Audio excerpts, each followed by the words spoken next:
RCN. Le son de la différence.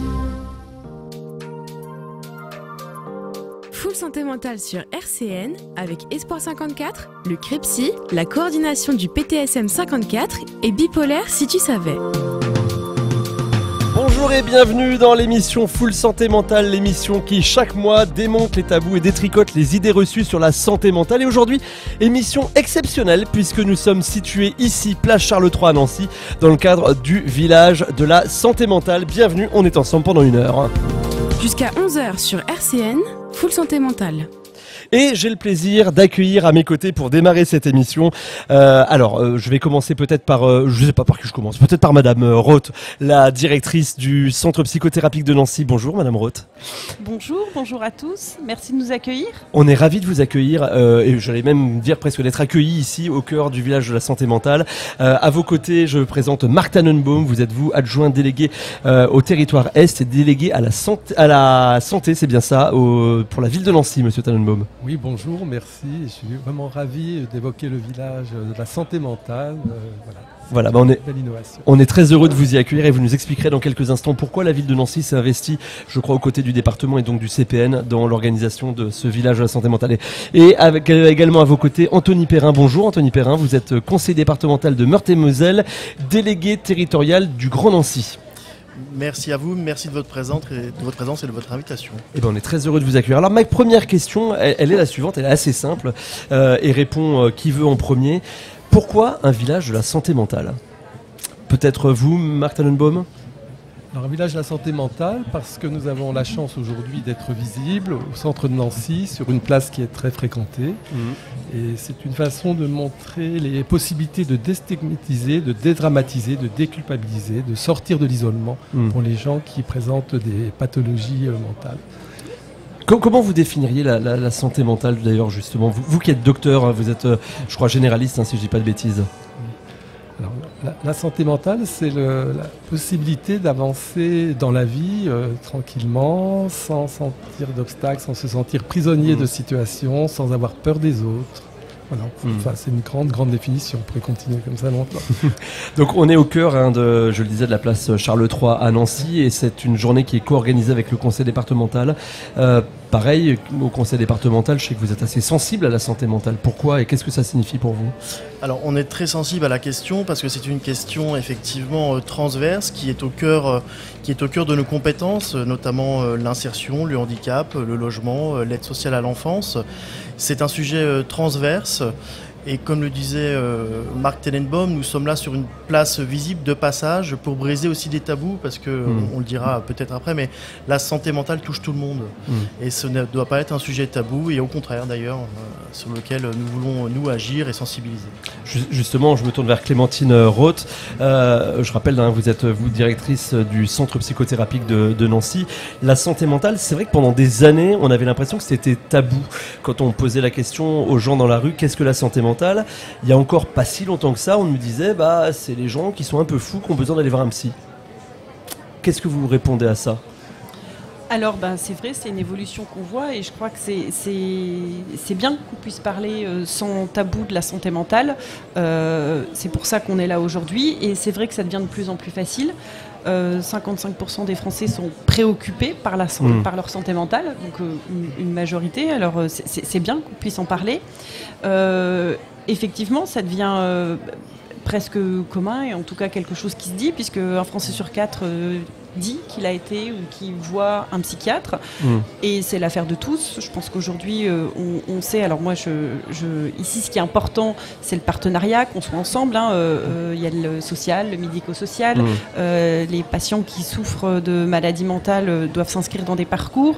Nous on intervient souvent, pas que, mais en phase aiguë, on est la partie sanitaire, on s'occupe du soin de la maladie, mais on a aussi un département de la promotion de la santé mentale. On a des équipes expertes dans la prévention, dans l'allée vert qui sont présentes aujourd'hui. Anthony Perrin, justement, Madame Roth nous parle ils sont experts du médical, enfin finalement du sanitaire. Au département, vous accompagnez les gens aussi sur le social et vous avez affaire à des gens qui ont peut-être besoin d'être orientés ensuite vers le sanitaire. Tout à fait, l'idée c'est de prendre le sujet en amont. Donc ça passe par des opérations comme ce jour, de sensibiliser. Tout le monde peut avoir à un moment donné un besoin d'écoute, un besoin d'accompagnement. Je pense aussi notamment aux jeunes qui sont au cœur de nos compétences, que ce soit les collégiens et même au-delà. Lorsque l'on voit que ça a explosé chez les 18-24 ans. Donc voilà, c'est au cœur, nous, de nos compétences, de cette jeunesse qui arrive et qui, post-Covid, a peut-être eu besoin d'un accompagnement. Et voilà, nous sommes très, très engagés là-dessus. Marc Tannenbaum, je disais, vous êtes médecin, vous avez constaté que la prise de conscience de l'importance de la santé mentale après Covid, c'est quelque chose qui est un fait Oui, effectivement, on voit qu'il y a une augmentation très importante des gens et des jeunes en souffrance, pas que les jeunes, mais beaucoup. Et puis, quand on faisait le bilan l'année dernière, ou quand j'évoquais le village de la santé avec les gens, il n'y a pas de famille ou de groupe de gens qui ne connaissent pas quelqu'un qui a été en difficulté. Et du coup, ça motive les gens pour aider. Ils se sentent moins seuls, ils se sentent... Et donc c'est très important parce que ça libère la parole. Et du coup, les prises en charge des aidants et des familles est différente. Et surtout, moins dans la culpabilité. C'est vraiment des pathologies que les gens cachaient pendant des années. Ça revient à ce que je disais tout à l'heure. Souvent, on avait l'impression que quelqu'un qui avait un trouble de santé mentale, c'était un fou. C'est ce qu'on disait beaucoup. Oui. Quand j'étais gamin, on disait tu vas aller à Maréville. Ouais, c'est ça. Aujourd'hui, les gens disent j'ai été hospitalisé au CPN. Voilà, ou je suis passé par le CMP parce que le CPN, par le c'est plein d'autres. Voilà. Non, ce que je veux dire, c'est que les termes ont complètement changé, même dans l'utilisation courante. Oui. Et c'est bien que ce soit plus facile pour les gens qui soient malades de dire qu'ils sont malades, mais c'est aussi important parce que ça permet à certains qui n'osaient pas dire qu'ils étaient malades, qu'ils sont malades. Donc à la fois il y a la partie de déstigmatisation qui fait qu'on n'est plus fou, on est malade, on a atteint d'une pathologie mentale comme on sera atteint d'une autre pathologie. Mais ça permet aussi à d'autres personnes qui, à cause des tabous, n'osaient pas en parler, en parlent et qui peuvent donc être pris en charge. Une acceptation quelque part du trouble dont on peut souffrir. Vous me disiez tout à l'heure quand on discutait avant cette émission que dans la santé mentale, il y a aussi un aboutissement, c'est-à-dire que globalement, il y a un vrai parcours d'accompagnement qui existe, qu'on trouve peut-être pas encore toujours d'ailleurs dans la santé plus traditionnelle. Oui, moi je suis directrice d'hôpital, donc j'ai travaillé dans différentes structures sanitaires, comme on dit MCO, médecine, chirurgie, obstétrique. Je suis directrice du CPN et donc plus dans la santé mentale que j'avais connue avant, mais depuis presque un an. Et je trouve que c'est une richesse et une qualité dans la santé mentale, le parcours et le travail en partenariat. C'est un beau symbole ici, ce village. Il y a différentes structures, il y a les associations d'usagers, il y a le 31-14, mais il y a aussi SOS Amitié, et c'est tout Espoir 54 qui sont des partenaires très étroits du CPN. Et c'est tout un maillage et c'est tout un parcours qui fait qu'on arrive à prendre en charge les gens dans leur globalité. Et moi qui ai un regard encore un petit peu neuf et qui me souvient de certaines, des fois, failles de parcours dans le sanitaire, je trouve que des fois, dans le sanitaire pur, en médecine, en chirurgie, on gagnerait à avoir davantage de liens avec le médico-social et le social. Et je trouve que de ce point de vue-là, du parcours et de la prise en charge globale du patient et des liens avec notre partenaire, la santé mentale peut être un exemple pour les autres disciplines. Il y a aussi en santé mentale les pairs aidants, la paire aidance par exemple qui est très développée. Il y a les aidants aussi qu'on accompagne de plus en plus, qu'on trouve peut-être pas encore en santé physique. On a des médiateurs santé-pairs, CPN, un médiateur santé-pairs. Alors je pense que dans vos éditeurs, il y a des experts qui écoutent. Et on va leur expliquer justement. L'objectif, c'est de leur expliquer ce qu'est un médiateur santé-pairs. Je pense que dans les auditeurs, il doit y avoir des gens sensibilisés, experts, mais peut-être pas tout le monde. Un médiateur santé-pairs, c'est quelqu'un qui a eu une pathologie mentale, une vraie pathologie mentale, par exemple la schizophrénie, qui est soigné, qui est stabilisé et qui, en tant qu'expert de sa pathologie, accompagne et parle à ses pairs. Donc c'est quelqu'un de soigné, de stabilisé et qui accompagne les personnes. Alors on peut faire tout ce qu'on veut et il y a des programmes d'éducation thérapeutique formidables, mais le fait d'entendre parler de sa maladie par quelqu'un qui a vécu la maladie et qui a une vie normale avec cette maladie est quand même difficilement remplaçable, et ça fait partie des choses qu'on fait très bien en santé mentale. On a plusieurs médiateurs santé-pairs sur différents champs au CPN. Et je pense que c'est un programme d'éducation thérapeutique de pointe d'avoir en place des médiateurs santé-père. On les intègre aussi dans l'administration. C'est pas juste pour parler aux patients. Par exemple, en psychiatrie, il y a les directives anticipées qui sont pas exactement la même chose qu'en médecine classique, mais qui consistent à dire quand je serai en crise, que j'aurai besoin de soins aigus, comme de l'isolement, qu'est-ce que je veux faire pour moi, faire pour moi. C'est ce qu'on appelle les directives anticipées. Je sais que j'aurai des épisodes de crise, comment je veux qu'ils soient gérés. Et dans cette réflexion institutionnelle, on a intégré des médiateurs santé-père, des patients qui ont vécu cela, pas seulement les soignants, les cadres, les experts, les médecins, les sachants, mais on a intégré des médiateurs santé-père dans cette réflexion de comment on allait aborder ça avec les patients, puisque ce sont eux les premiers experts. Bien sûr.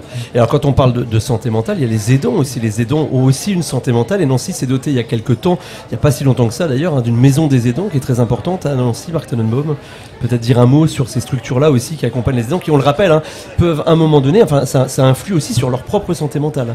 Alors ça influe parce que c'est indispensable. Bien sûr. On voyait l'aidant qui craquait plus vite que celui qui avait besoin d'être aidé.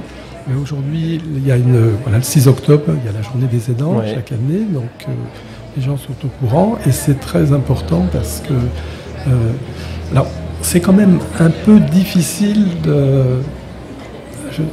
moi, comme généraliste, j'ai un peu de mal à envoyer, ou plutôt de voir que les gens acceptent d'aller comme aidants. Donc il faut vraiment aller vers eux. Il y a plein de possibilités, il y a plein d'associations. Et c'est sûr que c'est encore un peu difficile. Et puis il y a toute la dépendance à celui qu'on aide. On a l'impression que si on délègue une demi-journée, le monde, on abandonne et le monde va s'arrêter. Mais en même temps, ce que je voulais ajouter tout à l'heure, moi j'ai connu la période où on avait peu de moyens médicamenteux, peu de moyens de prise en charge. C'était terrible de soigner il y a 35 ans quelqu'un qui était schizophrène ou qui était d'abord ou qui était bipolaire. C'est tout juste si on posait les diagnostics. Aujourd'hui, les gens arrivent, ils s'asseyent, ils disent « je suis schizo, je suis bipolaire ». Oui, c'est ça. Voilà. Mais c'est vrai qu'il y a eu aussi la période où il fallait expliquer aux gens d'accepter la prise en charge. Je dis, mais si vous étiez diabétique, vous accepteriez, relativement. Si vous étiez hypertendu, donc il n'y a pas plus de honte à dire que vous avez une maladie mentale, parce qu'il y a un contexte, parce qu'il y a une hérédité, parce qu'il y a beaucoup de raisons d'aller mal. Et puis aujourd'hui, il y a un contexte socio-économique aussi qui influe sur la santé mentale. Et puis c'est vrai ce que vous disiez il y a quelques instants, quand on veut aller vers ce qu'on appelle un rétablissement, on rappelle qu'en santé mentale on ne parle pas de guérison mais de rétablissement, il faut déjà passer par le diagnostic et l'acceptation de son diagnostic. De toute façon, effectivement, c'est ceux qui ont des pathologies graves, il y a la période, il y a ceux qui acceptent, et ça va très bien, il y a ceux qui mettent très longtemps, et c'est ça qui désespère les familles, les aidants, avec toujours l'espoir l'espoir que les choses peuvent arriver. Anthony Perrin, vous vouliez réagir ? Je voulais réagir parce que c'est un sujet qui, quelque part, transforme nos compétences et nos actions. Il y a quelques semaines, au département de Meurthe-et-Moselle, on a fait la première journée de la santé mentale pour l'insertion. Parce qu'on peut être en insertion et aussi avoir des barrières qui sont d'un mal-être psychique et qu'il faut à la fois former nos agents pour qu'ils détectent la barrière, qui est autre que l'insertion en elle-même, et orienter après dans les structures nécessaires. Donc c'est aussi une révolution de nos actions et de nos compétences sur les territoires. Oui, là on voit bien la complémentarité des différents organismes qui travaillent en santé mentale. Clémentine Roth, vous vouliez dire aussi quelque chose Oui, je voulais dire sur les aidants, au-delà du soutien, c'est aussi quelque part des professionnels, ils sont amenés à avoir des connaissances et on développe des programmes, notamment un programme qui s'appelle Bref, qui est un programme de psychoéducation à destination des aidants, où ils ont 3 séances d'1 heure et où ils apprennent des choses sur la pathologie mentale et le juste positionnement et comment aider. Alors, c'est difficile de dire que c'est un métier parce que c'est bénévole et souvent on ne choisit pas. Bien sûr. On est contraint de le faire, mais on se dote aussi d'outils comme ce programme psychoéducatif, Bref, 3 fois 1 heure, pour venir en support et aider les aidants à aider. On a bien saisi un peu tout le parcours effectivement en santé mentale grâce à vous trois. Je vous remercie beaucoup d'être passé par ce studio. On va continuer dans quelques instants en rencontrant des associations et structures qui sont présentes sur ce village de la santé mentale. En plus, on a de la chance aujourd'hui, il fait pour l'instant plutôt beau. Peut-être, et pour finir, chacun en un mot, qu'est-ce que vous souhaitez à ce village de la santé mentale? Allez, un petit mot, un village saison 3, qu'est-ce qu'on peut espérer? Anthony Perrin. Et évidemment une édition l'année prochaine et aussi une multiplication sur le territoire. Un village va se faire dans ce qu'on appelle le PIO du département parce que effectivement il faut aussi aller vers sur le territoire de façon large. Voilà. Marc Tannenbaum. Alors évidemment la même chose qu'Anthony, mais j'espère qu'un jour nous n'aurons plus besoin de village de la santé mentale. Et que ce sera normal d'aller consulter un spécialiste. Voilà. Et Clémentine Roth. Bon, je m'associe bien évidemment aux vœux précédents. Je souhaite des échanges aussi entre les gens qui sont venus ici, les gens qui vont venir visiter, mais aussi les gens qui sont venus ici, qui parfois font la même chose. Il y a beaucoup d'acteurs, on l'a dit, qui puissent avoir l'occasion d'échanger, de se connaître pour ceux qui ne se connaissent pas, sur la manière de faire. Je pense que c'est ce qui rend aussi ces journées riches, que les gens qui tiennent les différents stands puissent échanger entre eux. Et puis aussi peut-être de toucher l'espoir que ça touche une personne qui serait peut-être pas venue et qui du coup va avoir parce qu'on est là au cœur de la ville sur une place qu'il va traverser, il n'avait pas prévu de venir et il va voir une carte, rencontrer quelqu'un.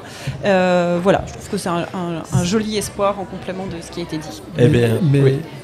Juste un petit dernier mot. Clémentine a raison, la mutualisation du travail, c'est très important parce que c'est quand même très dur pour tous ces acteurs et souvent ils peuvent aussi trouver des soutiens d'une association à l'autre parce que parfois ce sont les mêmes gens même que l'on rencontre sur le terrain et qui aident. Eh bien merci à tous les trois, on va aller les rencontrer justement, toutes ces associations tout au long de cette émission. Merci à vous trois. Merci. Full santé mentale sur RCN. Avec Espoir 54, le CREPSI, la coordination du PTSM 54 et Bipolaire si tu savais. Toujours au cœur du village de la santé mentale pour cette émission spéciale Full Santé Mentale. Et alors, je suis bien entouré dans ce moment de l'émission. Je vous présente Mathieu Serbet. Bonjour Mathieu. Alors, hop, je vais mettre vos micros, je vais les allumer. Excusez-moi, comme je fais tout ici, c'est un peu compliqué parfois. Mathieu, vous êtes neuropsychologue et vous avez fondé l'association Raptor Neuropsy. Tout à fait. Vous allez nous expliquer dans un instant, c'est quoi cette association. À vos côtés, nous avons le plaisir d'accueillir Maxime Leprince. Vous êtes psychologue, vous, à la Maison des Ados. Exactement, bonjour. Bonjour à vous, à vos côtés également Lucie Serin. Vous êtes médiatrice sociale à la Maison des Ados, c'est bien ça? C'est ça, tout à fait. Voilà. Bonjour. Dans quelques instants, vous allez nous expliquer le rôle de la Maison des Ados, quelle est votre place aussi dans ce village de la santé mentale. Et puis avec nous également Emmanuel, je ne voudrais pas dire de bêtises, mais Fidri, c'est ça?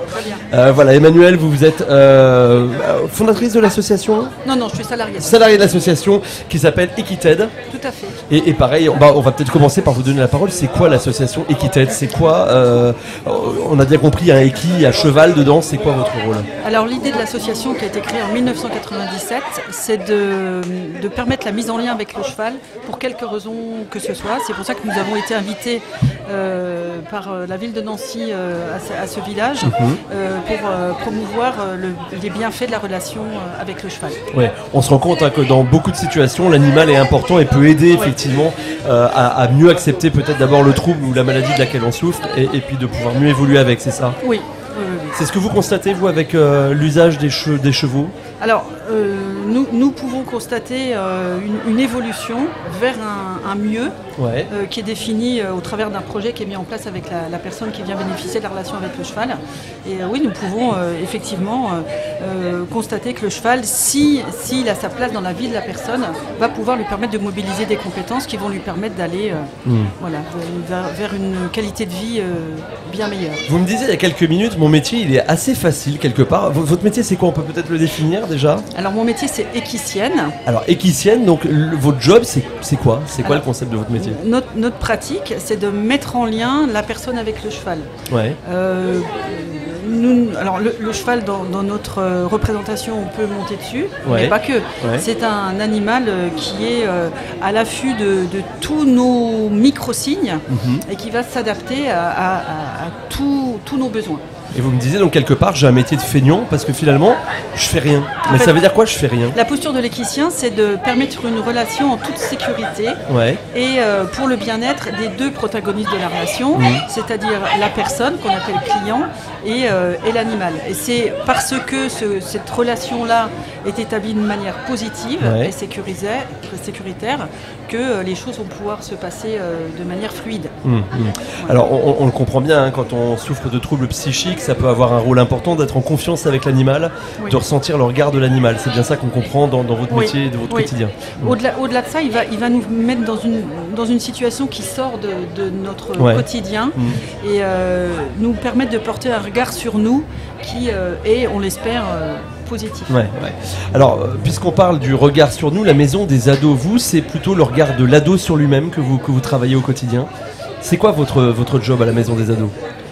Notre job à la maison des ados, c'est d'accueillir les adolescents et les jeunes adultes de 11 ans à 25 ans dans le cadre d'un accueil juste pour une écoute ponctuelle ou sur une prise en charge, un accompagnement plus long.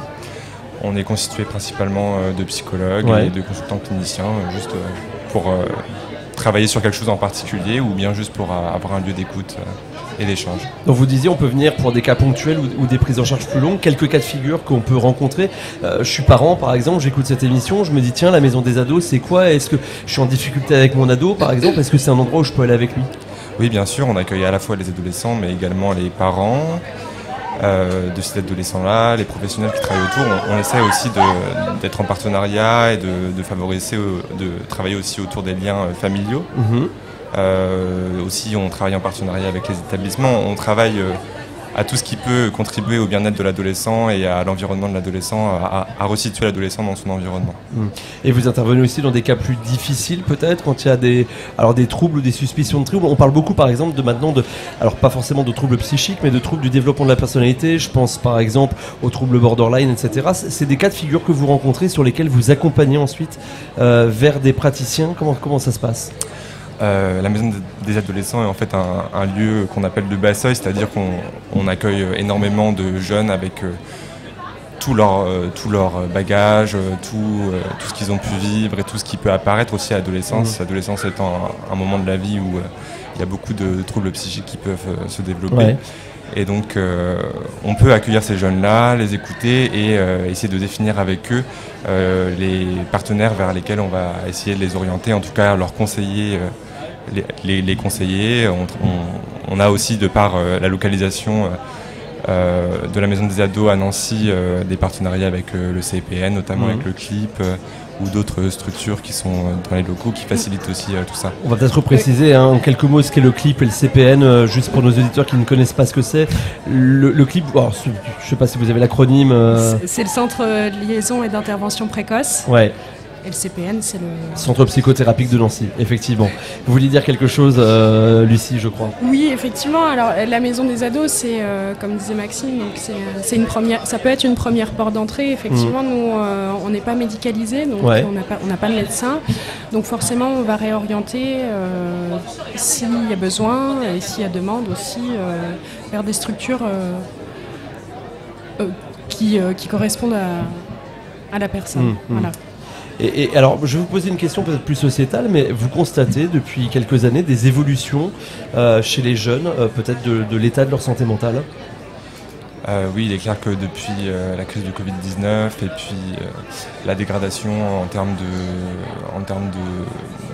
de niveau de vie, les difficultés aussi des dispositifs d'accompagnement qui sont de plus en plus en difficulté en termes de professionnels, et toutes les autres difficultés qu'on peut rencontrer en tant que professionnel de la santé mentale. Oui, il y a une vraie dégradation de par les conditions de vie des jeunes, mais aussi de par les conditions dans lesquelles on peut les accueillir aussi au sein des structures. Justement, les conditions d'accueil, on vient vous voir simplement, il faut prendre rendez-vous, comment ça se passe? Les deux sont possibles. Les deux sont possibles, voilà. On peut venir de manière spontanée. Voilà, on est ouvert du lundi au vendredi sur Nancy. Après, il y a d'autres antennes. On est présent sur tout le territoire. On a des antennes à Louis, Briey, Pont-à-Mousson, Toul, petite permanence à Chaligny. À Vendœuvre aussi. Et du coup, on peut venir de manière spontanée, mais aussi en rendez-vous, où là, effectivement, il y aura un temps dédié un entretien de 3/4 d'heure, 1 heure avec un professionnel. Très bien. La Maison des Ados, on redonnera les coordonnées dans quelques instants. On fera le tour rapidement où chacun réexpliquera comment vous trouvez. Je me tourne maintenant vers vous, Mathieu. Mathieu Serbet, donc je le dis, vous êtes neuropsychologue et vous avez fondé une association qui s'appelle, alors qu'un drôle de nom, qui s'appelle Raptor Neuropsy. C'est quand même très étrange comme nom. Alors c'est la question classique. Raptor Neuropsy, c'est parce que d'une part moi je suis neuropsy et Raptor parce que je suis passionné par les dinosaures depuis tout gamin. Il n'y a pas d'autre explication. Tout simplement. Tout simplement. Oui, mais du coup ça marque. Mais du coup ça marque et on retient peut-être les esprits comme ça. Ouais. Alors vous, votre mission un peu, j'allais dire au quotidien, ce que vous vous êtes alloué comme mission, c'est de rendre accessible la santé mentale. Tout à fait. Nous vraiment notre leitmotiv c'est donner de l'information accessible à toutes et à tous, sans barrière et sans distinction.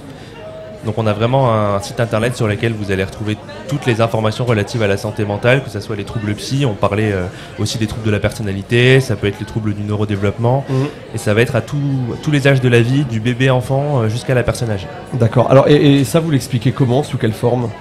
Donc on a des bandes dessinées, on a des livrets, on a des fiches, on a des vidéos, on a fait quelques lives aussi. Ouais. On essaie d'être vraiment sur des formats divers et variés, sur un peu tous les réseaux pour toucher le plus grand nombre possible. Alors, il y a une question que je voulais vous poser, que j'ai pas posée, que j'aurais peut-être dû commencer par ça, mais pour vous, c'est quoi la santé mentale ? Comment vous le définissez ? Je vais vous demander à chacun peut-être de définir la santé mentale, justement. Et je commence par vous, Mathieu, parce que c'est un peu votre métier, quelque part. Tout à fait. Eh bien, la santé mentale, ça va être je vais faire un peu définition type OMS, Organisation mondiale de la santé.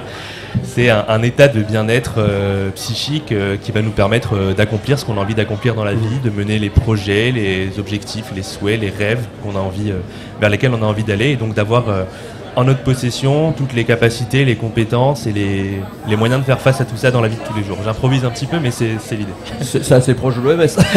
Maxime, à vos côtés, qu'est-ce que vous rajouteriez à ça ? Eh bien, c'est tout ce qui peut contribuer au bien-être du jeune, de l'adulte. Comme je disais tout à l'heure, c'est la personne, ça va être aussi son environnement social, ça va être ce qu'il a vécu par le passé, comment on va pouvoir interagir avec ce qu'il a vécu, comment il va pouvoir se débrouiller avec tout ça. Et ça va être tout ce qu'on peut mettre en place, en tout cas, pour essayer d'améliorer les ressources, de mettre à disposition les ressources, que la personne puisse se saisir de ces ressources et qu'elle puisse se sentir bien. C'est compliqué quand on travaille avec des ados, d'ailleurs je pense à ça, mais de définir et de trouver comment un ado par définition c'est assez renfermé, ça peut vivre dans sa bulle, parfois ça peut être au contraire très expressif. Comment on arrive à détecter si la santé mentale de l'ado va bien ? On arrive à le voir. Un adolescent, c'est pas forcément renfermé, ça peut être aussi un adolescent qui est très ça peut être au contraire l'inverse, exactement. Comme on peut voir déjà sur ce village aujourd'hui de la santé mentale, ça peut être aussi très vivant, mais c'est difficile de savoir si un adolescent va bien ou pas bien, puisque en général le mal-être est souvent très invisibilisé. À l'adolescence, on se définit aussi beaucoup par le regard des autres, et puis il y a souvent une énorme couche, comme on peut aussi avoir chez les adultes, une énorme couche de normes, de paraître, tout ça, et donc il faut souvent... Il y a beaucoup d'ados qui attendent énormément de temps avant de consulter, et on le voit, nous, à la Maison des Ados, et je pense dans notre structure aussi, qu'il y a encore du travail à faire sur la promotion de la santé mentale, et de comment rendre accessible aussi en prévention avant que ça devienne trop important. Et d'ailleurs, peut-être se dire aussi que quand on est parent, si on a le moindre doute, il vaut mieux s'en inquiéter que de faire comme si tout c'était normal, quoi. Oui. C'est un ado, c'est pas grave. En fait, non, c'est pas ça. Oui, c'est important. Je pense qu'un jeune qui peut exprimer, effectivement, si c'est un jeune qui s'exprime pas beaucoup et s'il peut émettre du malaise, je pense que c'est important. Qu'il puisse rencontrer un professionnel de santé. Donc mieux effacer les doutes, quoi. Voilà ça. Ne laissons pas le doute, quoi qu'il arrive. Emmanuel, pour vous, définition de santé mentale, parce qu'on a fait le tour et il ne reste plus qu'à vous. Est-ce que vous avez peut-être quelque chose à rajouter par rapport à ça ? Et le cheval là-dedans. Et le cheval là-dedans, mais oui, c'est ça. Et le cheval justement, là-dedans, vous entendez parler d'adaptation, d'équilibre, de parlez bien près du micro, si vous voulez, bien simplement. Voilà. Je disais, je vous entendais parler de recruter, de connaître nos compétences d'adaptation. C'est justement ça que le cheval va favoriser. C'est-à-dire qu'en toute bienveillance et dans une écoute et un regard spécifique à sa race, Et en individualité, les ados et tout type de public va se voir mobiliser des compétences qui sont insoupçonnées et surtout des capacités d'adaptation qui ne soupçonnaient pas quand on est avec nos pairs. Voilà. Donc important. Equited, on vous retrouve comment ? Sur Internet. Bon, on vous trouve assez facilement. Nous sommes installés près de Nomny, ouais. Voilà, sur la commune de Bello, sur un site magnifique qui s'appelle Mangeseille. Ouais. Donc on a adapté cette ferme-là depuis plus de 15 ans maintenant. On a des gîtes adaptés.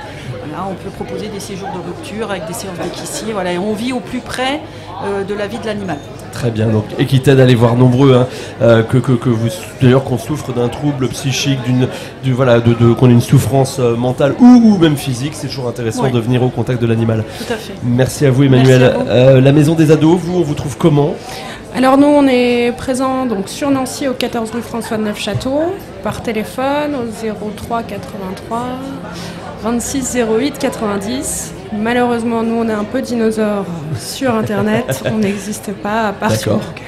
Bon, un jour peut-être, et puis Instagram, TikTok, etc. Pourquoi pas ? à étudier, effectivement. Merci à tous les deux. Je finis par vous, Mathieu, Raptor Neuropsy. On vous trouve facilement. Et puis, on l'a entendu juste, je rebondis sur ce que disait la Maison des Ados il y a 2 minutes. Il y a encore du travail à faire pour comprendre et faire comprendre ce qu'est la santé mentale, notamment chez les jeunes. Peut-être finissez peut-être là-dessus, et puis après, on explique comment on vous trouve. Oui, tout à fait. Effectivement, il y a encore beaucoup d'informations qui mériteraient d'être passées peut-être de manière différente auprès des jeunes. Je pense que la Maison des Ados fait un super travail par rapport à ça. Et nous, on n'a pas de lieu physique, donc on essaie de passer des infos avec des contenus colorisés, avec des dessins, des bandes dessinées, des choses peut-être plus accessibles, les vidéos sur YouTube aussi forcément. Ouais. Donc on a quand même beaucoup de retours de jeunes ou de gens qui utilisent nos contenus avec les jeunes pour l'accessibilité finalement. Donc Raptor Neuropsy, et on vous trouve donc sur Internet, on vous trouve partout. Oui, c'est ça. Nous, on est vraiment en ligne. On n'a pas, c'est l'inverse. On n'a pas de lieu physique. Donc, nous, on est sur raptorneuropsy.com et sur Facebook, LinkedIn, Twitter, Instagram. Je ne vais pas tous les citer, mais on est un peu sur tous les réseaux. Et on vous souhaite une belle journée ici au village de la santé mentale et merci à vous d'être venus. Et nous, on continue dans un instant à découvrir d'autres structures, d'autres associations qui œuvrent en santé mentale. Merci. Bonne journée. Jusqu'à 11h, Full Santé Mentale sur RCN.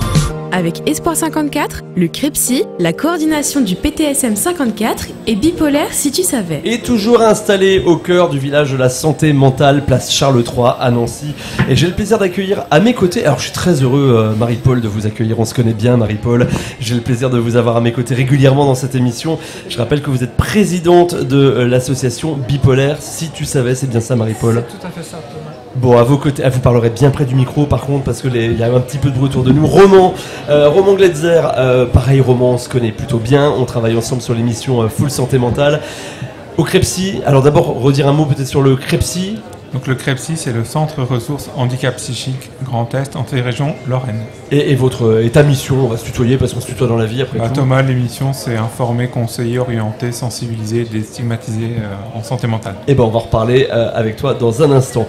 J'ai le plaisir d'accueillir aussi à nos côtés Clémence Masson. Bonjour Clémence. Bonjour. Alors Clémence, vous êtes cadre de santé au CLIP. Le CLIP, peut-être, qu'est-ce que ça veut dire le CLIP ? C'est le Centre de liaison et d'intervention précoce. Voilà, et on va définir dans un instant ce que la mission du CLIP justement, et on va le voir ensemble pour ceux qui ne connaissent pas, on en a déjà parlé dans Full Santé Mentale, mais un rôle et un dispositif qui est très important. On va le voir ensemble, qui permet peut-être d'éviter aussi des fois certaines complications. Et puis on accueille à nos côtés également Marc Guillemin. Vous êtes salarié chez Espoir 54, vous êtes déjà venu aussi dans l'émission Full Santé Mentale. Exactement. Et vous coordonnez le dispositif bénévole intérim, c'est ça, au sein d'Espoir 54. C'est ça, c'est un dispositif qui permet aux personnes accompagnées par l'association Espoir 54 de pratiquer une activité bénévole dans le but que ces personnes puissent retrouver un sentiment d'utilité sociale en dehors d'un cadre professionnel. Alors, ce que je vous propose, c'est peut-être de commencer par expliquer donc le CLIP, centre, je vais pas y arriver, vous allez me le redire. Centre de liaison et d'intervention précoce. Je le disais, dans le titre, il y a précoce et intervention précoce. Le rôle du CLIP, c'est quoi ? C'est d'essayer de diagnostiquer avant même que le trouble n'apparaisse, c'est ça, un trouble en santé mentale ? Quelque part, oui. En fait, le but, c'est de détecter le plus précocement possible, c'est de prévenir afin de prendre en charge mieux les jeunes pour qu'ils ne puissent pas évoluer vers une maladie psychique en fait.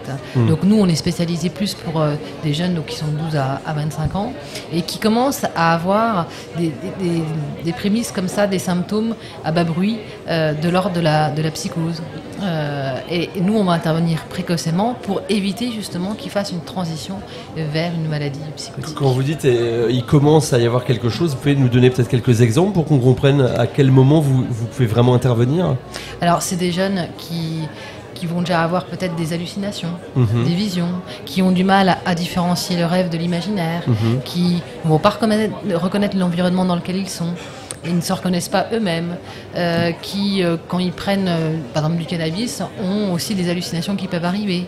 C'est des jeunes qui ont du mal à un moment donné, à organiser leurs pensées, à organiser le cours de leur journée, chose qu'ils arrivaient à faire avant. C'est, à un moment donné, une rupture brutale de fonctionnement global du jeune, avec des symptômes comme ça qui apparaissent. Et donc, c'est les symptômes, ça veut dire que c'est le début du trouble. Donc, nous, on parle, entre guillemets, de maladie à partir du moment, effectivement, il y a un diagnostic, des symptômes qui apparaissent.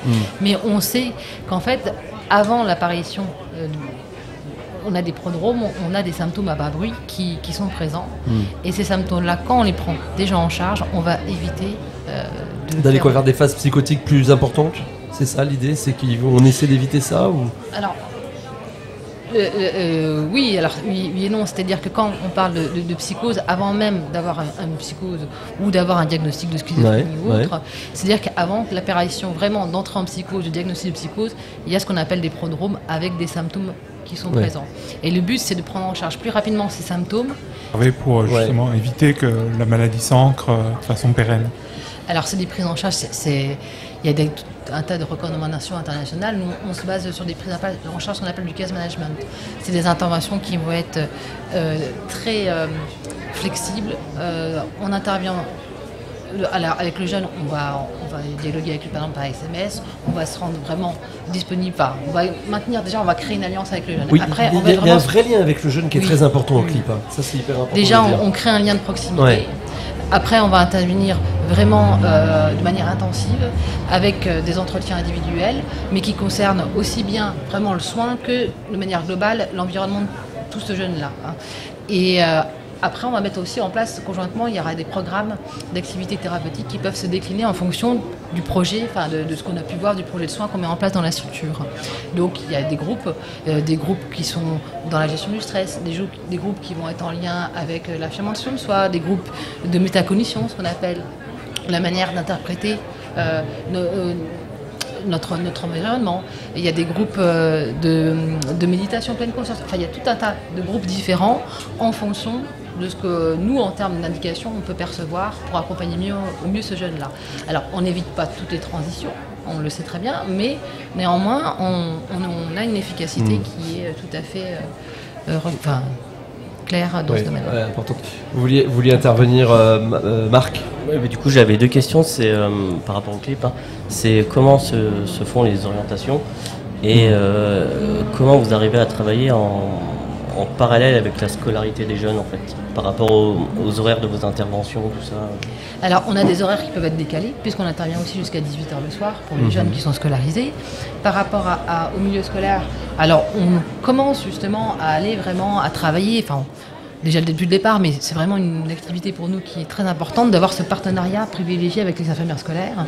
Donc là, régulièrement, on les voit, on communique avec elles sur nos dispositifs. Elles nous orientent des jeunes et aussi nous on travaille avec elles, on s'appuie sur elles quand un jeune est pris en charge, qu'il est scolarisé sur Nancy, en collège, en lycée, pour qu'on puisse vraiment l'accompagner au mieux dans sa scolarité aussi par rapport à trouble qu'il a. Les personnes qui sont adressées au clip, ils sont adressés, ça peut être par la maison des adolescents, parce qu'on est situé au niveau de la maison des adolescents. Ça peut être effectivement aussi le secteur sanitaire, qu'on connaît bien, les SAP, les unités d'hospitalisation, mais c'est aussi la psychiatrie libérale, les médecins qui nous connaissent, et puis le bouche à oreille, j'ai envie de dire. Il y a beaucoup de bouche à oreille. Ça peut être les parents, justement. Ça peut être une famille qui dit tiens, j'ai un doute, j'ai entendu parler du clip, je vais amener mon enfant au clip. Ils nous appellent. Et puis on peut très bien orienter et voir en fonction de ce qu'il nous est dit, voir si effectivement on est la structure la plus adéquate pour recevoir ce jeune-là. Il n'y a aucun problème pour ça. Et ça peut être aussi l'enfant lui-même. Bien sûr. Ouais, donc c'est important de dire que c'est très accessible le clip, parce que quand on entend le travail que vous faites, on peut imaginer qu'effectivement il y a déjà un certain nombre d'étapes à franchir pour y arriver, mais non, c'est facile. On peut vraiment venir chez vous très facilement. On peut nous appeler, et ce qui permet effectivement de dialoguer et de voir si on correspond bien à ce pourquoi, l'indication qui est derrière ce que veut le jeune. Oui. Marie-Paul, ma question c'était comment faire connaître au public que vous existez si on n'est pas directement dans le circuit infirmière scolaire par exemple. Les infirmières scolaires nous connaissent. L'ensemble du milieu sanitaire, j'ai envie de dire la psychiatrie, que ce soit le CPN ou les psychiatres libéraux nous connaissent. Il y a quand même, on a aussi beaucoup de liens avec les médecins traitants. Oui, mais comme vous dites, vous êtes en amont. Donc les gens ne sont pas encore dans le circuit psychiatrique.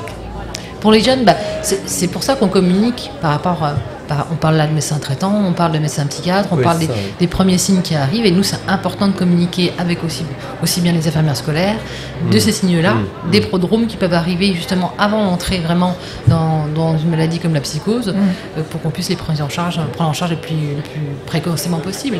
Alors c'est vrai qu'on a une équipe dédiée, une équipe qui est très spécifique, on a des moyens, mais on se doit aussi par rapport aux jeunes qu'on a en charge de pouvoir les prendre de manière très intensive, avec beaucoup de flexibilité, ce qui fait qu'on prend en charge peu de jeunes pour pouvoir déployer au mieux notre manière de faire. Oui, l'accompagnement est vraiment individualisé quand on est au clip. Marie-Paul, vous aviez pris la parole, je vais vous la redonner justement. Vous êtes présidente, vous, de l'association qui s'appelle Bipolaire, si tu savais. Oui, je représente l'association Bipolaire, si tu savais, et ce qui est important, c'est savoir, l'idée de savoir, et nous avons une devise qui est de savoir pour maîtriser la maladie, pour dominer la maladie, ne pas la laisser dominer.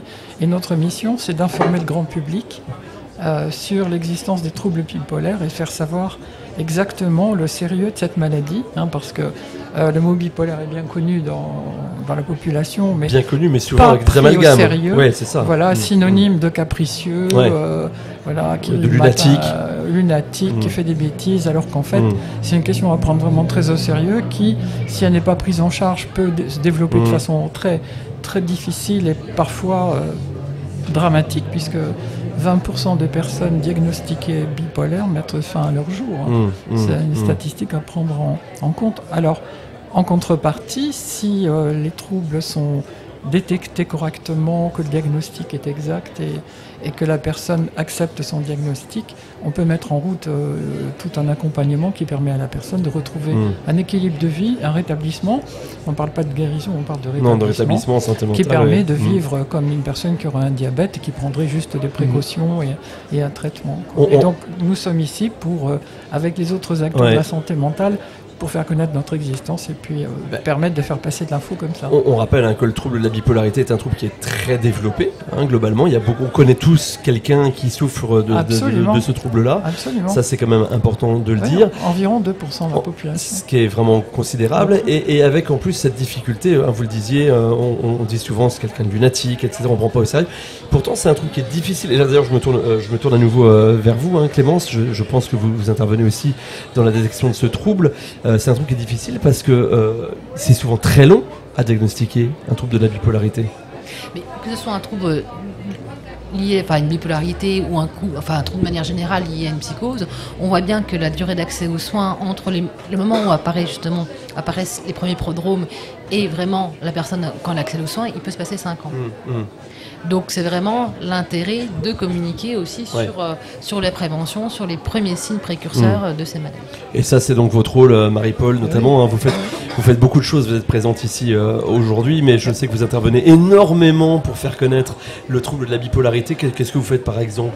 On peut organiser de simples conférences, simples entre guillemets, ou bien au contraire organiser des événements qui permettent de réunir du public, comme par exemple une projection de film sur ce type de sujet, suivi d'un débat. On a aussi organisé des expositions d'œuvres artistiques, un tournoi de jeux vidéo. C'est toute idée qui puisse permettre d'aborder la question. Et puis depuis 3 ans, vous accompagnez l'émission Full Santé Mentale de sa conception jusqu'à sa réalisation. Avec le CREPSI. Avec le PTSM 54 et Sport 54 d'ailleurs. Et c'est important parce qu'effectivement, on y traite tous les sujets et tout type de troubles psychiques, et pas que d'ailleurs, hein, parce qu'on parle de santé mentale en général. Oui. Voilà, c'est important pour nous de rappeler que la dernière en date, c'est santé mentale et sport. Exactement. Et on a aussi bien parlé de diagnostic, on parle de tous ces sujets-là. Et je ne peux que vous remercier, Marie-Paul, d'être à nos côtés. À côté de vous, Marie-Paul, je le disais, Roman, donc pareil, on se connaît depuis maintenant un petit moment. Roman, le CREPSY, tu peux nous expliquer c'est quoi le rôle du CREPSY aujourd'hui quand on parle de santé mentale, quand on est ici au village de la santé mentale? Qu'est-ce que vous venez y faire? Qu'est-ce que vous venez apporter? Alors nous, on vient déjà montrer que on est un centre de ressources. Ouais. Donc c'est ça la première chose, c'est qu'on apporte de la ressource en santé mentale aussi bien pour les personnes concernées, les professionnels, les aidants, les proches, la famille. Et en fait, ce qu'on fait, c'est qu'on fait du réseau partenarial pour améliorer le parcours de soins des personnes concernées par les troubles psychiques en fait. Et donc via ce réseau partenarial, on active des projets, on monte des projets comme Full Santé Mentale qui a été monté donc par Basile à la base avec toi. On l'embrasse, ouais. Et donc à partir de là, on crée des choses qui sont censées sensibiliser pour améliorer la connaissance des partenaires, donc pour les personnes en situation de détresse psychique. Donc voilà, c'est ça le but. La connaissance, mais je crois qu'il y a aussi quand même un rôle important sur lequel en tout cas on travaille tous ensemble, c'est dédramatiser aussi. Déstigmatiser, dédramatiser. Moi, j'avoue qu'il y a quelque chose, on en parle souvent entre nous quand on travaille, y compris par cette émission. Je suis toujours assez scandalisé de voir que dans les médias, quand il y a un meurtre causé par quelqu'un qui souffre d'un trouble psychique, on nous dit voilà, c'est quelqu'un qui était bipolaire ou schizophrène, etc. Et souvent, ça manque de contexte. Et en plus, on oublie de dire que c'est extrêmement rare que souvent les personnes qui souffrent de troubles, c'est d'abord eux qui sont en danger pour eux-mêmes. Selon les statistiques, les personnes concernés par les troubles psychiques ne sont pas plus ou pas moins victimes ou agresseurs que les gens de la population générale. Hein. Non, mais par contre, ils sont victimes d'eux-mêmes parfois. Par contre, ils sont victimes d'eux-mêmes et des autres un peu plus quand même. Ça, il faut le dire. Et d'où l'importance de le savoir, d'être soigné, d'être accompagné. Je crois que c'est quand même un point très important. Et justement, parce qu'on parle d'accompagnement, il y a aussi le lien social, l'intégration sociale qui est importante. On vous avait déjà reçu, Marc, pour parler effectivement du dispositif bénévole intérim. D'abord, redire un petit mot sur ce qu'est ce dispositif bénévole intérim. Alors, c'est un dispositif, c'est un outil d'accompagnement sur Espoir 54 et qui permet aux personnes accompagnées de pratiquer une activité bénévole dans le but qu'elles puissent retrouver un sentiment d'utilité sociale, avec comme objectif la déstigmatisation de la maladie déjà, et la mise en valeur des compétences et des centres d'intérêt des personnes accompagnées, pour montrer que même avec la maladie psychique, la personne peut être utile dans la société, et notamment au niveau local sur le Grand Nancy. Et je crois que Marie-Paul a une question à vous poser. C'est pas vraiment une question, c'est une remarque pour rebondir sur un mot que Marc vous avez utilisé, là, maladie. Bien souvent, les personnes du grand public qui ne sont pas bien informées sur la santé mentale vont observer des comportements bizarres chez quelqu'un et mettre ça sur le compte d'une personnalité difficile ou paresseuse ou fantasque ou qui exagère. Et c'est pas toujours évident qu'on puisse faire le lien entre un comportement chez une personne et le fait que ça puisse venir d'un problème de santé. C'est important, c'est médical, c'est une maladie, comme on peut souffrir de diabète. Oui, mais ça, c'est quand on dit maladie, on pense à fièvre. Oui, sauf qu'en fait, non. Éruption. Oui. Voilà. C'est ce qu'on appelle les maladies invisibles. Les maladies invisibles. Et c'est aussi d'ailleurs pour ça, quand on parle de l'émission Full Santé Mentale, on voulait parler de la santé, de l'importance de la santé et de la santé mentale. C'est important, effectivement. Je voudrais revenir sur le dispositif à nouveau bénévole intérim, mais vous dites l'objectif, c'est de recréer du lien social, mais est-ce que ça passe forcément par le bénévolat ? Est-ce qu'à un moment donné, il y a aussi ce travail de les accompagner vers l'emploi ? Alors, l'accompagnement vers l'emploi ne fait absolument pas partie des objectifs de bénévole intérim. Ouais. Mais bien sûr que certaines personnes qui passent par notre dispositif retrouvent un emploi. Et quand ça arrive, nous sommes les plus heureux. on va dire que c'est un objectif collatéral. Mais bien sûr que oui, le travail déjà de lien social et de retrouver une confiance en soi par le biais de l'utilité sociale et par la prise en compte de la fluctuation de la maladie psychique permet à... C'est comme j'ai pas les chiffres en tête, mais c'est un bon pourcentage qui retrouve un emploi, sachant que les personnes qui rentrent sur le dispositif sont accompagnées par un des services d'Espoir 54 et bien sûr sur Espoir 54 on a des services qui accompagnent les personnes vers le retour à l'emploi. Donc c'est une victoire pour nous à chaque fois. Donc important, on l'a bien noté. Merci d'abord à vous quatre d'être venus nous voir. Peut-être nous dire en un mot comment on peut vous retrouver le clip, si donc on doit s'adresser à vous. On a bien compris qu'il y avait différentes manières d'y arriver. Maintenant, pour ceux qui nous écouteraient aujourd'hui et qui auraient peut-être envie de vous adresser quelqu'un ou de venir vous voir, comment ça se passe? On vient vous voir où? Dites-nous tout. Alors, on est rue François de Neufchâteau. On est situé au sein de la maison des adolescents à Nancy. Donc, on a aussi notre... Enfin, vous nous téléphonez aussi directement sur la ligne, on a un secrétariat dédié au clip. Voilà, et merci à vous en tout cas Clémence Masson, je rappelle que vous êtes cadre de santé au sein de ce dispositif du clip. Marc, comment on vient chez vous si on a envie de participer à ce dispositif bénévole intérim? Donc nous on est situé sur la maison d'accompagnement des personnes handicapées psychiques de Nancy, donc la MAPSI de Nancy qui se trouve à 28 bis rue du Colonel Courtauld-Cissé à Nancy, donc dans les coins d'Artem. Et donc vous pouvez joindre le secrétariat de la MAPSI de Nancy en demandant le dispositif bénévole intérim. Et par contre, pour être bénévole sur le dispositif, il faut absolument être accompagné par Espoir 54. D'accord, donc ça c'est important de le dire. Pour le CREPSI, comment on s'adresse à vous? Comment ça se passe, Roman? On peut nous contacter via le site internet du CREPSI, c'est www.crepsi-grandest.fr. Vous retrouverez là un numéro de téléphone de contact et une adresse mail de contact, parce que nous on est CREPSI Anté-Région Lorraine, mais donc on est porté par Espoir 54, donc on est dans les locaux de la MAPSI de Vendôme, maison d'accompagnement des personnes handicapées. Comment ça s'écrit, CREPSI? Oui, c'est important de le dire parce qu'on ne trouve pas facilement. C-R-E-H-P-S-I-Y.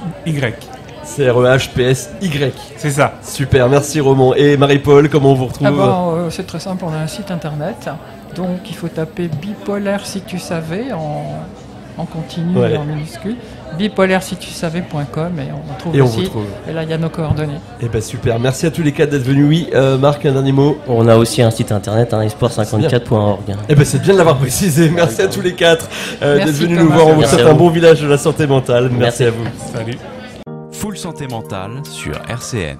Et on est toujours ici au cœur du village de la santé mentale où aujourd'hui donc on parle de santé mentale, c'est important et on ne pouvait pas finir cette émission sans accueillir à nos côtés Marie-Françoise et alors je vais essayer de ne pas écorcher votre prénom mais El Aoukili Sana, c'est ça. Vous êtes vous Marie-Françoise écoutante et vous El Aoukili Sana, j'espère ne vraiment pas écorcher votre prénom et vous êtes étudiante en psychologie et vous intervenez au sein de l'association SOS Amitié. C'est bien ça. C'est ça. Bienvenue à vous deux. À vos côtés, on accueille Flavien Fontaine. Vous êtes psychologue et vous intervenez au sein d'un numéro de téléphone qui est maintenant bien connu, qui est le 3114. C'est bien ça. C'est ça. Et vous allez nous expliquer dans un instant chacun comment vous intervenez. Et puis également ici avec nous, Robert Marchal. Vous êtes bénévole dans l'association France Dépression. Tout à fait. Eh bien, bienvenue à vous quatre. Alors, je le disais, aujourd'hui, on parle de santé mentale. On a eu l'occasion d'accueillir ici des associations qui essaient d'expliquer facilement ce qu'est la santé mentale parce que c'est bien de pouvoir en parler pour dédramatiser, pour accepter qu'on a tous une santé mentale. On a accueilli des associations qui interviennent plutôt dans le diagnostic, etc. Et là, on est plutôt sur quoi, des aidants, des écoutants, c'est quoi votre rôle à chacun? Peut-être je m'adresse là à l'association SOS Amitié. Votre rôle, c'est quoi quand on parle de santé mentale? Le but, c'est de faire en sorte... Parlez bien près du micro, si vous voulez bien. Là, c'est bon? Oui, c'est très bien, allez-y. Le but, c'est que tout le monde ait vraiment une parole, enfin, que tout le monde puisse tout simplement parler. Parler? Oui. Qu'on ait tous une écoute, tout simplement. Ce qui n'est pas évident, étant donné que beaucoup de gens sont seuls, tout simplement. Que dire d'autre? C'est vraiment le but, c'est de rompre la solitude en fait. Oui, alors la solitude, mais toute autre sorte de souffrance. Enfin, c'est souvent très lié à la solitude, mais oui, voilà. Ouais. Je sais pas quoi dire. Peut-être vous, Marie-Françoise, qui est écoutante depuis un petit moment, je crois, chez SOS Amitié. Oui, c'est bien sûr rompre la solitude, mais aussi écouter des personnes à n'importe quel moment de la journée et la nuit. Oui, c'est important ça. Voilà, et des gens qui ont de la famille quelquefois, ou ont des voisins, des cousins, mais qui n'osent pas parler de leurs problèmes parce qu'à force, ils ont peur de lasser, et puis ils ont une écoute totale avec nous. On ne juge pas, on n'est pas là pour... je pense que le fait de dire leurs problèmes, de voir quelque chose qui leur paraît monstrueux, peut les aider, le fait d'en parler, à les diminuer et à les soulager un peu.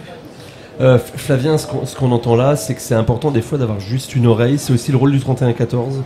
Alors le 3114, peut-être préciser ce que c'est. Nous on dit ce numéro, mais derrière il y a la notion de prévention du suicide. Oui, c'est ça. Le 3114, il a été lancé en octobre 2021. Ouais. Et c'est le premier numéro national de prévention du suicide qui est donc tenu par des professionnels. On n'est pas bénévole, nous on est en professionnel de santé. Et les répondants sont soit psychologues, soit infirmiers, infirmières. Notre but est effectivement d'accueillir la détresse, d'évaluer le risque suicidaire, d'écouter aussi des proches inquiets pour leurs enfants, pour leurs filles qui sont éloignées, des professionnels de santé aussi, beaucoup d'infirmières scolaires qui sont en difficulté face aux idées suicidaires des étudiants ou des personnes endeuillées par suicide. Notre but, voilà, c'est de... Oui, c'est ça. C'est pas que la personne qui, à un moment donné, a des envies ou des idées de suicide, c'est aussi toutes les personnes qui entourent que vous écoutez au 31. C'est ça. Tout ce qui concerne, de près ou de loin, le suicide, la souffrance, parce qu'il faut en parler. Et il ne faut pas rester seul avec ça. Le suicide reste encore très tabou en France. Et se dire qu'on peut en parler à des professionnels, ça nous ouvre un espace de parole qui est très très important. Le lien, c'est la meilleure prévention. Oui. Donc c'est bien déjà de pouvoir en parler. Il y a SOS Amitié, c'est important aussi, sans forcément avoir tout de suite une idée suicidaire, mais de pouvoir parler, parce que souvent on se rend compte que cette création de lien, ce lien peut manquer, c'est ce qui peut des fois provoquer l'envie de suicide. Pas que, mais en tout cas, l'isolement, la solitude, c'est un facteur de risque important. Et de toute manière, on travaille ensemble, pas directement, mais c'est vrai que beaucoup de personnes qui ont appelé SOS Amitié sont renvoyées vers le 3114 s'il s'agit d'une personne grandement en souffrance avec des idées suicidaires très très actives. On rappelle que ces numéros sont joints. Alors pour le 3114, c'est 24h/24. SOS Amitié, c'est aussi. Oui. On peut donner votre numéro peut-être, le numéro de téléphone d'SOS Amitié. Vous l'avez. Cherchez-le, on le donnera un peu plus tard. Non. Si vous l'avez, on va le donner tout de suite. Mais c'est pas national, ça, c'est notre numéro de téléphone à Nancy, ça, non vous le trouverez, vous inquiétez pas, on vous le redonnerait effectivement dans un deuxième temps. Le 3114, je le dis aussi, il y a deux choses que je voulais voir avec vous. Quand on parle de suicide, vous dites c'est encore tabou. J'ai l'impression que quand on parle de cette thématique, on l'a déjà fait dans l'émission Full Santé Mentale, au contraire, il faut poser le mot de suicide. Tout à fait, oui, il faut en parler. Il y a encore cette idée reçue que parler du suicide pourrait encourager un passage à l'acte, alors que c'est totalement faux. Justement, en parler, c'est pouvoir, pour la première fois, exprimer sa souffrance et que cette souffrance soit accueillie. C'est d'ailleurs pour ça aussi qu'on est là, pour poser des mots sur ce mot suicide qui fait encore bien trop peur. Sans dire que simplement le fait de l'avoir dit va sauver des vies, mais est-ce que ça contribue quand même des fois à débloquer des situations, juste d'avoir pu être entendu sur cette envie de suicide avec le mot suicide? Beaucoup de personnes, quand on leur pose la question, n'ont jamais osé en parler. Ils attendaient juste qu'on leur pose la question. Et à partir du moment où on leur pose la question, ils se disent c'est le moment, maintenant je peux en parler, et déjà ça libère un poids.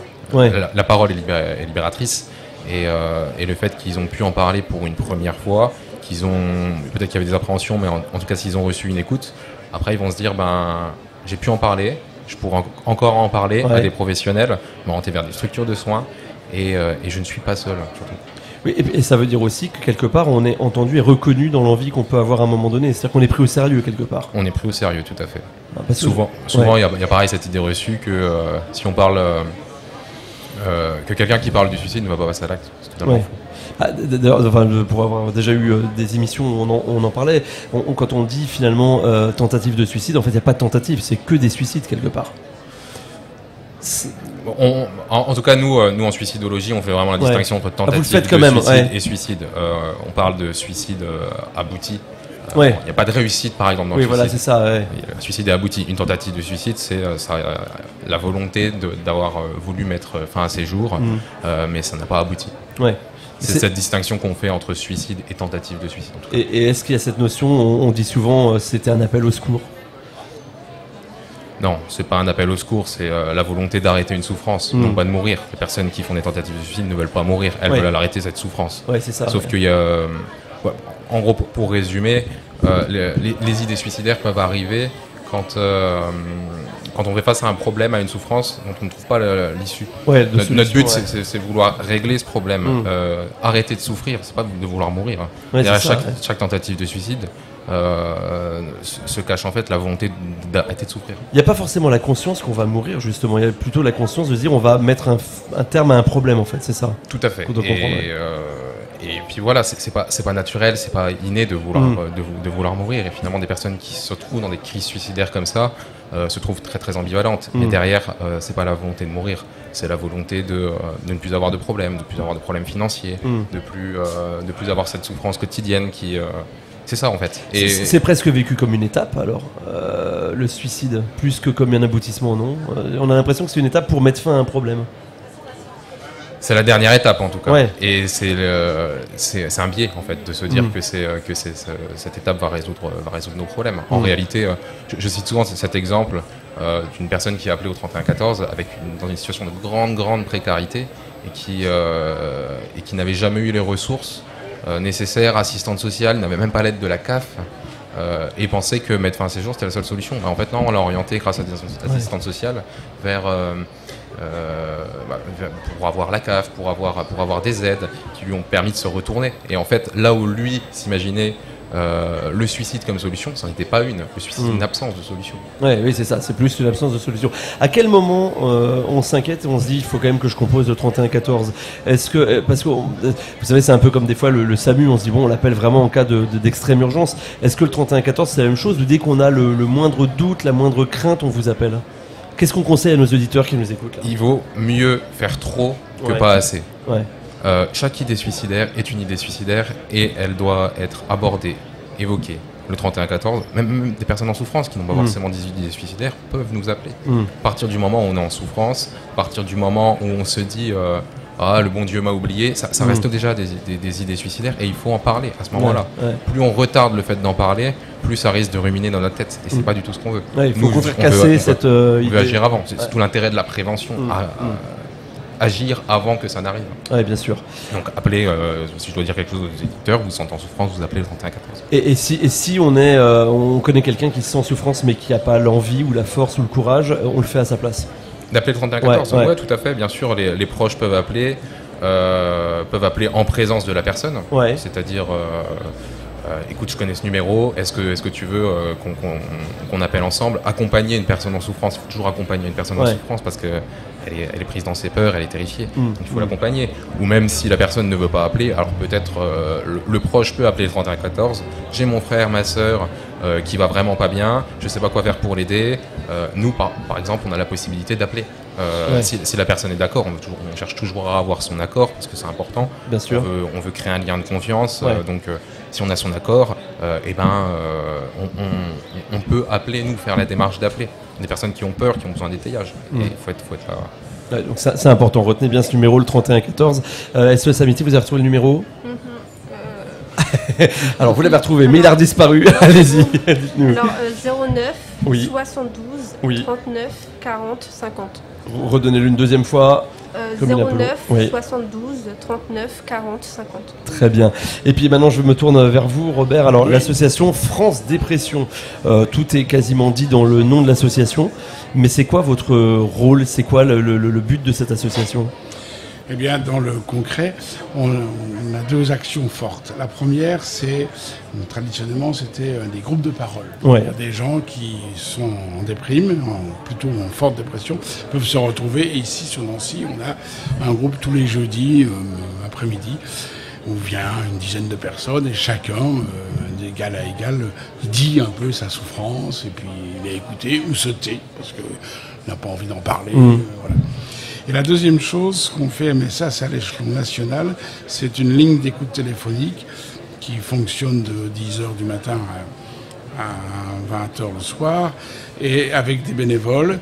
Notre objectif des bénévoles, c'est pas d'apporter des réponses, mais c'est de permettre aux gens de parler, de dire, de se dire. Et le fait de se dire, on l'a dit tout à l'heure, chaque fois que la parole libère et permet aux gens, on ne donne pas de conseils de santé, on veille à ce que les gens, on leur dit quand même, vous avez un psy, oui, ce serait peut-être bien d'en rencontrer un, mais c'est difficile parce que j'habite le rural, parce que ceci, parce que cela. Donc on est plus dans ce genre d'intervention qui est vraiment l'écoute. Voilà. Ouais, la parole, l'écoute, c'est vraiment ce qui ressort de cet entretien qu'on a tous ensemble. La parole est importante, c'est important de dire les choses, de les exprimer, c'est important d'être écouté. Si je résume un petit peu ce que vous nous dites tous les trois. Oui, comment on retrouve France Dépression? On vous retrouve quoi? Sur Internet? On vous retrouve par un numéro de téléphone? Alors on peut se retrouver sur Internet, et puis le numéro d'appel de la ligne téléphonique, c'est le 07 84 96 88 28. Redonnez-le une deuxième fois. 07 84 96 88 28. Voilà, on a tous les numéros, on les remettra en lien sur la vidéo que vous pourrez retrouver de l'émission. Je rappelle qu'on était ici au village de la santé mentale et que vous retrouverez tout ça en vidéo. Merci à vous quatre d'être venus nous voir pour parler de ce que vous faites quotidiennement au service de la santé mentale. Je rappelle qu'on avait Marie-Françoise, écoutante chez SOS Amitié, El Aoukili Sana, vous êtes étudiante en psychologie, écoutante chez SOS Amitié, Flavien Fontaine, psychologue au 3114, numéro important à retenir également, et puis Robert Marchal de l'association France Dépression. Merci à vous quatre, c'est là-dessus qu'on va terminer cette émission Full Santé Mentale. Je vous remercie toutes les équipes d'RCN qui m'ont accompagné, Joris à la technique, les équipes de communication qui ont été là, la photographie également. On se retrouve nous très prochainement pour un prochain numéro de Full Santé Mentale. Je vous souhaite à tous une belle journée, à bientôt. Merci. RCN, www.rcn-radio.org